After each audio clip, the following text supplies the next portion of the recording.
Hey guys what's up. तो आज हम लोग बात करेंगे एंगल क्लोजर ग्लोकोमा की। तो ये ऑप्था का पहला लेक्चर है। तो बेसिकली ये एक टेस्ट लेक्चर है कि आपको थोड़ा सा आप बताओ कि हाँ ये कैसा मैंने पढ़ाया, क्या पढ़ाया, ठीक है ना, आपको समझ में आ रहा है कि नहीं, ठीक है ना।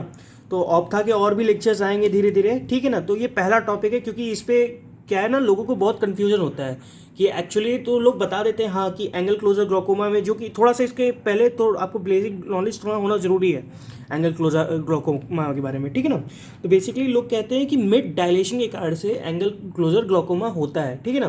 तो क्या होता है, इसका मैकेनिज्म बेसिकली होता क्या है, ठीक है ना। तो ये मैं समझाने की कोशिश करूंगा, ठीक है ना। तो आपको बेसिकली पता ही है कि आपकी ये जैसे ये आई का मैंने स्ट्रक्चर एक बना दिया है, ठीक है ना, नॉटिकल स्ट्रक्चर।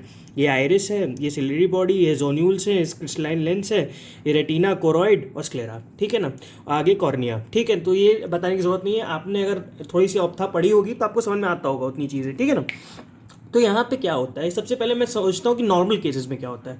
नॉर्मल केसेस में जो अपनी प्यूपिल है वो कॉन्स्ट्रिक्टेड रहती है, जो ये अपनी बीच की डिस्टेंस है ना, प्यूपिल जो आइरिस के बीच के डिस्टेंस है वो प्यूपिल है, ठीक ना, वो जो होता है कॉन्स्ट्रिक्टेड रहती है, ठीक, नॉर्मल केसेस में, ठीक है। लेकिन जब एंगल क्लोजर ग्लोकोमा की हम लोग बात करते हैं, एंगल क्लोजर ग्लोकोमा की हम लोग बात करते हैं, तो वहाँ पे क्या होता है, जो प्यूपिल अपनी होती है वो मिड डायलेटेड हो जाती है। प्यूपिल मतलब मिड डायलेटेड मतलब क्या, थोड़ी सी वो बड़ी हो जाएगी अपने, मतलब कि कोई भी रीज़न हो सकता है उसके पीछे, कोई भी कारण हो सकता है, बहुत सारे कारण हो सकते हैं, ठीक है। मिड डायलेटेड मतलब कि थोड़ी सी ये और छोटी हो जाएगी। अब देखो कोई भी चीज़ मैंने, मान लो कि मैं एक कोई भी एक, मैं चलो मान लेते हैं एक धागा कोई ले लिया, ठीक है ना। मैंने एक धागा कोई ले लिया। अब धागे को अगर मैं, ये जैसे एक धागा है, एक एक एक ये में उंगली है, ये धागा है, ठीक है ना। अगर ये कॉन्स्ट्रिक्टेड है तो ये सीधा रहेगा एकदम, ठीक है ना, कॉन्स्ट्रिक्टेड है एकदम, खींचा हुआ है दोनों साइड से। लेकिन अगर ये लैक्स कर गया, मतलब रिलैक्स हो गया, अगर मिड डायलेटेड, अगर प्यूपिल को खोलने के लिए डायलेट करना है ना, डायलेट करना है तो इसको पीछे ढकेलेगा, पीछे ढकेलेगा, ये मतलब कि रिलैक्स हो जाएगा,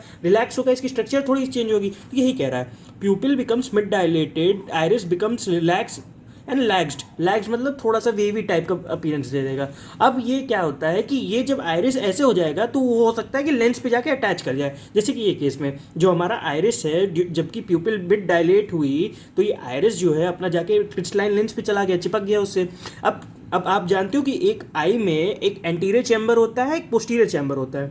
एंटीरियर चैम्बर जो कि आइरिस से आगे वाला पार्ट होता है, और पोस्टीरियर चैम्बर जो कि आइरिस के पीछे से लेके क्रिस्टलाइन लेंस तक का पार्ट होता है, ठीक है ना।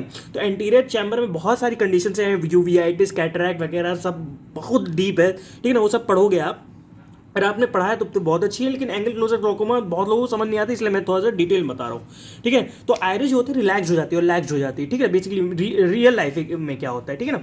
तो ये अटैच हो गए लेंस से। अब क्या होगा कि पोस्टीरियर चैम्बर जो है ब्लॉक हो गया, ये तो पूरा चिपक गई जाके, देख रहा है ना कि पूरा चिपक गई तो जाके लेंस से, ठीक है ना। यहाँ पे बहुत कम स्पेस है तो पोस्टीरियर चैम्बर गेट्स ब्लॉक। अब वो ये क्या करेगा, प्रेशर लगाएगा पोस्टीरियर चैम्बर, क्योंकि वहीं पे ना सिलियरी बॉडी में दो स्ट्रक्चर होते हैं, एक एंटीरियर वाला पार्स प्लाइकेटा और पोस्टीरियर वाला पार्स प्लेना, ठीक है ना। पार्स प्लाइकेटा क्या करता है, वो एक्वस ह्यूमर का प्रोडक्शन बढ़ाता है, ठीक है ना। तो एक्वस ह्यूमर जो प्रोडक्शन है वो तो बढ़ ही रहा है, ठीक है ना, जो भी माइक्रो लीटर के हिसाब से, ठीक है ना, 2.5 जो भी माइक्रो लीटर के हिसाब से, ठीक है ना।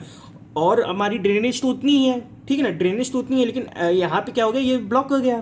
तो अब क्या होगा, प्रेशर लगाएगा। अब प्रेशर लगाया तो ये इसको धक्का दिया, जो ये आइरिस है इसको धक्का दिया, जैसे ये मेरा आइरिस रिलैक्स था, यहाँ पे मैंने प्रेशर मारा तो ये धक्का जाएगा और ये पीछे चला जाएगा। और ये पीछे चला गया तो कहाँ ये जाएगा, चिपकेगा, ये एंगल को धीरे से, मतलब कि ये pushes iris on the other side, blocks the angle. ये जो एंगल है अपना, ये जो एंगल था जहाँ पे, ठीक है ना, जो एंगल है जहाँ से वो ड्रेनेज होता है, ट्रेबिकुलर मेशवर्क जो भी आप कहते हो, वो एंगल को ब्लॉक कर देगा।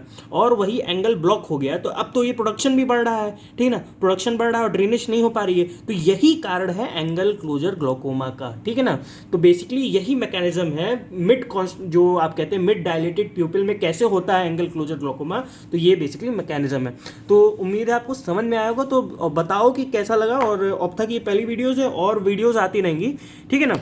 तो मिलते हैं आपसे, बाय।